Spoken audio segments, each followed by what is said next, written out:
ஹalleluya. தேவனுடைய பரிசுத்தமுள்ள நாமத்தில் இந்த காலை வேளையில் உங்கள் யாவரையும் வாழ்த்துகிறேன். பிரியமானவர்களே, இந்த ஆண்டினுடைய கடைசி வாரத்துக்குள் நாம் காணப்படுகிறோம். தேவன் ஒவ்வொரு நாளும் இந்த ஆண்டிலே நம்மை கரம் பிடித்து வழிநடத்தி வந்திருக்கிறார். ஹalleluya. இந்த நாட்களில் கூட தேவனுடைய வார்த்தை ஒவ்வொரு நாளும் நமக்கு வந்து நம்மை பலப்படுத்தி கொண்டிருக்கிறது. இன்றைக்கும் கூட கர்த்தர் நம்மோடு பேசுகிற ஆசீர்வாதம் மன்னா என்ற வார்த்தையின் மூலமாய் உங்களை சந்திப்பதில் மகிழ்ச்சி அடைகிறேன். நீங்கள் கர்த்தருடைய வார்த்தையிலே விசுவாசமாய் காணப்படும் பொழுது கர்த்தர் உங்களுக்கு பெரிய காரியங்களை செய்ய போகிறார். அல்லேலூயா. இன்றைக்கும் ஒரு தீர்க்கமான வார்த்தையை பார்த்து உங்கள் வாழ்க்கையிலே கர்த்தர் இந்த நாட்களிலும் அற்புதம் செய்வார், விடுவிப்பார். சங்கீதங்களின் புஸ்தகம் 91 சங்கீதம் 14 வசனத்தை வாசித்து பாருங்கள். அவன் என்னிடத்தில் வாஞ்சையாய் இருக்கிறபடியால் அவனை விடுவிப்பேன், என் நாமத்தை அவன் அறிந்திருக்கிறபடியால் அவனை உயர்ந்த அடைக்கலத்தில் வைப்பேன். அல்லேலூயா, அல்லேலூயா. விடுவிக்கிறவரும் உயர்ந்த அடைக்கலத்தில் வைக்கிறவான கர்த்தர் இந்த காலவெளியிலே வெளிப்படுகிறார். சோர்ந்து போகாதிருங்கள்.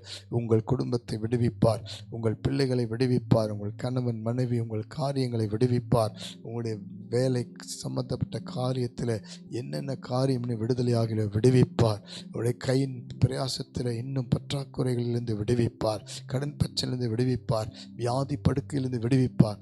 சோர்வுகள், பலவீனங்கள், ஜெபிக்க முடியாது இருக்கிற போராட்டங்கள், தடைகள், எல்லா பிசாசின் கிரிகளிலிருந்து உங்களை விடுவிப்பார். ஹalleluya, ஹalleluya. அது மாத்திரமல்ல, இந்த ஆண்டின் கடைசியில் கூட அவர் நம்மை அடைக்கலமாய் வைத்திருக்கிறார். உயர்ந்த அடைக்கலத்தில் வைப்பார், அவர் சமூகத்தில் வைப்பார், அவருடைய பாதுகாப்பில் வைப்பார். சோர்ந்து போகாதிருங்கள்.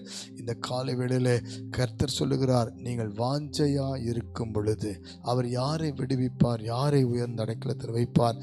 அவரிடத்தில் வாஞ்சையா இருக்கும் பொழுது அவரை அறிந்திருக்கணும். அவர் நாமம் சர்வ வல்ல நாமம், அவர் நாமம் அதிசயம், ஆலோசனை கர்த்தர், வல்லமுள்ள தேவன், நித்திய பிதா, சமாதான பிரபு என்ற நாமத்திலே தான் இந்த பூமியில் அவர் பிறந்தார். அல்லேலூயா.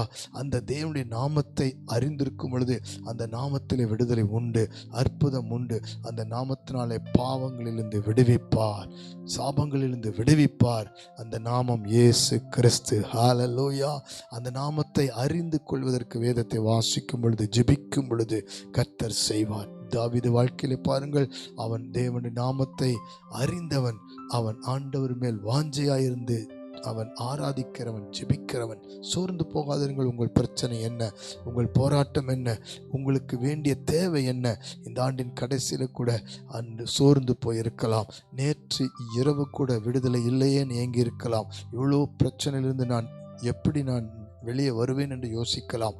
வேலை காரியங்கள் பிரச்சனை, குடும்ப காரியங்கள் பிரச்சனை, பணப்பற்றாக்குறை, இன்னும் மாற்றம் வரவில்லை என்ற ஏக்கம் இருக்கலாம். நீங்கள் வாஞ்சையாய் இருக்கிறபடினால், நீங்கள் தொடர்ந்து ஜெபிக்கிறபடினால், தொடர்ந்து காத்திருக்கிறபடினால் நிச்சயம் விடுவிப்பார். ஹalleluya. உங்களை உயர்ந்த அடைக்கலத்தில் வைப்பதற்காகத்தான் இவ்வளவு சூழ்நிலையை தாண்டி கொண்டு வந்திருக்கிறார். இப்பொழுது ஜெபிக்கலாமா? நிச்சயத்தில் நம்பிக்கையாயிருங்கள். நம்பிக்கையோடு இப்பொழுது ஜெபிப்போம். பரலோக பிதாவே, இந்த காலைவேளையில் ஜெபிக்கிற ஒவ்வொரு வாழ்க்கையிலும் ஏதோ ஒரு விடுதலைக்காக காத்திருக்கிறார்கள், ஏங்கி இருக்கிறார்கள். ஆண்டவரே, நீர் அதை அறிந்து இப்பொழுது விடுவிப்பீராக, சுகம் கொடுப்பீராக. கட்டப்பட்டிருக்கிற ஒவ்வொரு பிள்ளைகளை, குறிப்பாய் வாலிப பிள்ளைகளை, பாவத்திலே, பொல்லாத பிசாசின் பிடியிலே, வியாதி படுக்கைகளை விடுவிக்கும்படி ஜெபிக்கிறேன்.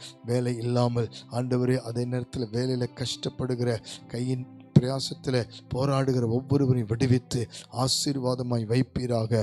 உம்முடைய ஆவிக்குரிய வல்லமையில உயர்ந்த அடைக்கலத்தில் உம்முடைய கரத்தின் நிழலால மூடி மறைப்பீராக. உம்மிடத்தில் வாஞ்சையாயிருக்க, உம்மிடத்தில் ஆண்டவரை நம்பிக்கையாயிருக்க, உம்முடைய நாமத்தை அறிந்திருக்க உதவி செய்வீராக. சர்வ வல்லமையுள்ள நாமத்தினாலே ஒவ்வொருவரை தொடுவீராக. வியாதி படுக்கையிலிருந்து, பொல்லாத பிசாசின் பிடியிலிருந்து, ஆண்டவரை கட்டி வைத்திருக்கிற எல்லா விதமான குழப்பத்திலிருந்து ஆண்டவரை விடுவிப்பீராக. மன பயத்தில், ஆண்டவரே வேதனைப்பட்டு கொண்டிருக்கிற ஒவ்வொருவரையும் விடுவிக்கும்படி ஜெபிக்கிறேன். போராட்டங்களிலிருந்து விடுவிக்கும்படி ஜெபிக்கிறேன். இப்பொழுதிலிருந்து கர்த்தருடைய பலம் இறங்கட்டும், பாதுகாப்பு இறங்கட்டும். இன்னையிலிருந்து உயர்ந்த அடைக்கலம், புது ஆண்டுக்குள் போகும்போதே அந்த உயர்ந்த அடைக்கலத்தில் வைத்து ஆசீர்வதியும், பாதுகாத்து கொள்ளும். இயேசு கிறிஸ்துவின் மூலம் தாழ்மையோடு அர்ப்பணித்து ஜெபிக்கிறோம்.